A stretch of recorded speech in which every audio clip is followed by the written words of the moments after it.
আসসালামু আলাইকুম।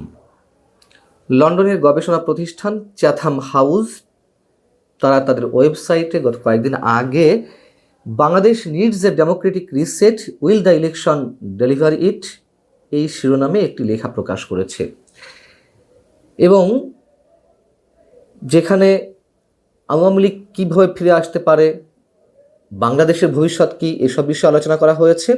নির্বাচন প্রসঙ্গে যেটি বলা হচ্ছে তা হচ্ছে শেখ হাসিনাকে ক্ষমতা থেকে উৎখাতের পর প্রথমবারের মতন অনুষ্ঠিত হতে যাওয়া এই নির্বাচন প্রতিশোধের রাজনীতি এবং অর্থনৈতিক অস্থিরতার একটি চলমান চিত্রের অংশ, যা গণতান্ত্রিক সংস্কারের আশাকে ম্লান করে দিচ্ছে। এই লেখা প্রসঙ্গে অবশ্যই বিস্তারিত একটু বলবো। তার আগে চ্যাথাম হাউস নিয়ে নিশ্চয়ই আমাদের অনেকেরই ধারণা আছে।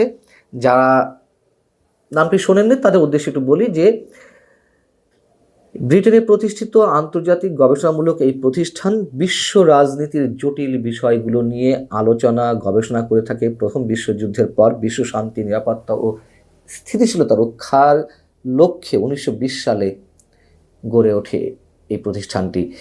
এবং এই চ্যাথাম হাউসে আপনাদের মনে আছে গত 15 জুন যখন তারেক রহমানের সঙ্গে আমাদের প্রধান উপদেষ্টা ডক্টর মোহাম্মদ ইউনূসের সাক্ষাৎ হলো, বৈঠক হলো, এই চ্যাথাম হাউসে বিভিন্ন প্রশ্নের উত্তর পর্বে অংশ নিয়েছিলেন ডক্টর ইউনূস সাহেব। এই লেখার বিশ্লেষণে আমি খুব বেশি মন্তব্য করব না, ব্যাখ্যা করব না, শুধু মোটামুটি যা লেখা হয়েছে আমি একটু বাংলায় অনুবাদ করে আপনাদের উদ্দেশ্যে শেয়ার করতে চাই। যাই হোক, এই লেখাতে বিশ্লেষকরা বলছেন যে তারা বিশ্বাস করেন যে ফেব্রুয়ারির ভোটের সবচেয়ে সম্ভাব্য ফলাফল হবে বাংলাদেশ জাতীয়তাবাদী দল বিএনপি ক্ষমতায় ফিরে আসার বিষয়টি। তবে নতুন সরকার সংস্কার কর্মসূচি বাস্তবায়ন করতে পারবে কিনা এবং দেশের নির্বাচনী, সাংবিধানিক ও প্রশাসনিক সংস্থাগুলোর পুনর্গঠন বিষয়ে রাজনৈতিক দলগুলোর যে প্রতিশ্রুতি তা পূরণ হবে কিনা সেটা নিয়ে যথেষ্ট সন্দেহ রয়েছে। যদিও বলা হচ্ছে এই সংস্কারগুলির জনসাধারণের অনুমোদনের জন্য একটি গণভোটও অনুষ্ঠিত হতে যাচ্ছে, যেটি নিয়ে আমরা সরকারের বেশ তৎপরতা দেখতে পাচ্ছি। এবং সেখানেও নানান ধরনের প্রশ্ন উঠেছে যে জাতীয় সংসদ নির্বাচন নিয়ে নানান কর্মকাণ্ড যখন নির্বাচনকে বিতর্কিত বা প্রশ্নবিদ্ধ করে তুলছে, তখন গণভোট নিয়ে সরকারের উপদেষ্টা কেন জেলায় জেলায় সফর করছেন, কেন সরকারের জনগণের টাকা খরচ করে হ্যাঁ ভোটের পক্ষে প্রচারণা চালাতে হবে। যাই হোক, এই লেখাটিতে বলা হচ্ছে যে ঠিক এভাবেই 2024 আগস্টে সংঘটিত অভ্যুত্থান, তথাকথিত মনসুন রেভলিউশন, অর্থাৎ যে অভ্যুত্থানটি অনুষ্ঠিত হয়েছে সেটিকে তথাকথিত বিপ্লব হিসেবে উল্লেখ করা হয়েছে।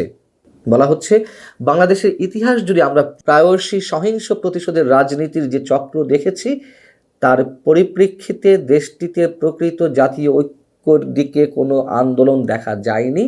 আমরা দেখছি এক কর্তৃত্ববাদ থেকে আর এক কর্তৃত্ববাদ পেন্ডুলামের মতো দোল খাচ্ছে। রাজধানী ঢাকায় বিক্ষোভকারীরা শেখ হাসিনার সরকারি বাসভবনে হামলার আগেই, মানে 5 আগস্টে গণভবনে হামলার কয়েক ঘন্টা আগে তিনি হেলিকপ্টারে ভারতে পালিয়ে যেতে বাধ্য হন এবং বাংলাদেশের একটি বিশেষ ট্রাইব্যুনালে তাকে মৃত্যুদণ্ড রায় ঘোষণার পর ভারতের জন্য তার প্রত্যর্পণের অনুমতি দেওয়ার সম্ভাবনা একেবারে কম, যা আমরা এতদিন জেনে আসি সেটি এখানে উল্লেখ করা হয়েছে। এবং এই লেখায় আরও যারা বিশেষজ্ঞরা মতামত দিয়েছেন তারা বলছেন 12 ফেব্রুয়ারি নির্বাচনে অংশ নিতে পারছে না আওয়ামী লীগ। তাদের আশঙ্কা এই সিদ্ধান্ত ভোটের বৈধতা ক্ষুণ্ণ করতে পারে। সবচেয়ে সম্ভাব্য ফলাফল মনে হচ্ছে যে বিএনপি জিতবে এবং জামাতে ইসলামী প্রধান বিরোধী দলের আসনে বসবে। কিন্তু যারা 2001 সালে তাদের জোট সরকারের কথা মনে রেখেছেন, তাদের সন্ত্রাস এবং দুর্নীতির কথাও নিশ্চয়ই মনে আছে, মানুষ ভোলেনি। এদিক থেকে বিএনপি এখনও অজনপ্রিয় এবং মানুষ তাদের নাক চেপে ধরে ভোট দেবে। বাংলাদেশে যে দুর্নীতি, সে বিষয়ে ট্রান্সপারেন্সি ইন্টারন্যাশনালের দুর্নীতি ধারণা সূচক যে রিপোর্ট অনুসারে 180টি দেশের মধ্যে বাংলাদেশের অবস্থান 151তে ছিল, সেটি মনে করিয়ে দিয়ে বলা হচ্ছে বিশ্বের সবচেয়ে দুর্নীতিগ্রস্ত দেশগুলির একটি এই বাংলাদেশ। হাসিনার নেতৃত্বে আগে বেশিরভাগ রাষ্ট্রীয় প্রতিষ্ঠান কার্যকর ছিল এবং নির্বাহী বিভাগ থেকে পৃথক ছিল, যা এখন আর নেই। স্বাধীন প্রতিষ্ঠান হিসেবে বাংলাদেশের সিভিল প্রশাসন একসময় মোটামুটি জবাবদিহির মধ্যে ছিল, সেগুলো এখন অন্তঃসার শূন্য। সেনাবাহিনী, পুলিশ এবং গণমাধ্যমও মূলত আওয়ামী লীগের কর্তৃত্ববাদের হাতে বন্দী ছিল। আমার মনে হয় যে একটু আগে বললাম যে তার নীতি গবেষণা নিয়ে যথেষ্ট বিতর্ক আছে চ্যাথাম হাউসের। তারপরে বাংলাদেশ প্রসঙ্গে যা কিছু বলা হচ্ছে নেহায়েতে ভুল কিছু না নিশ্চয়ই। আরেকটু বলি যে এখানে কি বলা হচ্ছে। হাসিনা সরকারের সময় বিএনপি এবং জামাতে ইসলামীর উপর নানা ধরনের নির্যাতন হতে আমরা দেখেছি, আর এখন আওয়ামী লীগকে নির্মূল করতে দেখছি। এখানে বলা হচ্ছে, মানে প্রশ্ন তুলে বলা হচ্ছে যে কিভাবে এই চক্র ভাঙতে পারে। চ্যাথাম হাউস বলছে, ইউনূস সরকারের পক্ষ থেকে অনেক ইতিবাচক উদ্দেশ্য দেখা গিয়েছিল ঠিকই, কিন্তু তা ছিল কেবল লোক দেখানো, যার সঙ্গে বাস্তবতার বিস্তর ব্যবধান। উদ্বেগের বিষয়, আন্দোলনের নেতৃত্ব থেকে এনসিপি নামে একটি রাজনৈতিক দল যেটি গড়ে উঠেছে ছাত্রদের মধ্য থেকে, যাদের প্রধান লক্ষ্য ক্ষমতা, ফলে সাধারণ মানুষ চরমভাবে হতাশ হয়েছে।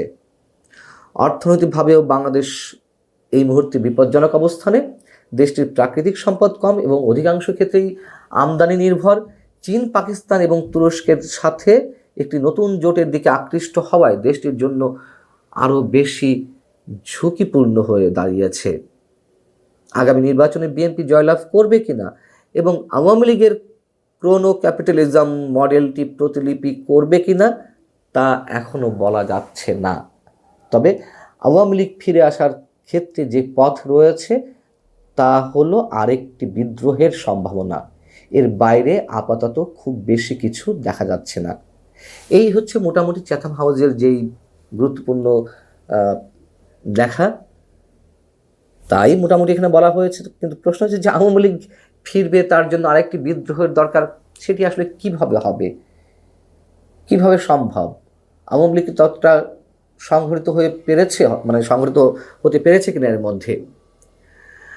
আমরা জানি যে আওয়ামী লীগের মধ্যে এই মুহূর্তে অনেক ধরনের সংকট। আওয়ামী লীগ ঘুরে দাঁড়াতে সবচেয়ে বড় যে বাধাটি হয়ে দাঁড়িয়েছে, তারা সংগঠিত হতে পারছে না। তাদের যে নেতৃত্ব, সেই নেতৃত্ব খুব আরাম আয়েসে, অধিকাংশ নেতা আরাম আয়েসে দেশের বাইরে অবস্থান করছেন। তাদের নিজ নিজ লাভ ক্ষতির হিসাব করছেন। যেই টাকাগুলো পাচার হয়েছে হাতে গোনা কিছু মানুষ, সেইগুলো একেবারে যক্ষের ধন হিসেবে রেখে দিয়েছেন, খরচ করে কেউ করছেন না। যাই হোক, আরও কথা আছে, নিশ্চয়ই সে বিষয়ে বলবো। তবে চ্যাথাম হাউসের যেই বক্তব্যগুলো নিঃসন্দেহে অবশ্যই অনেক বেশি বাস্তব উপযোগী। ভালো থাকুন সবাই। আল্লাহ হাফিজ।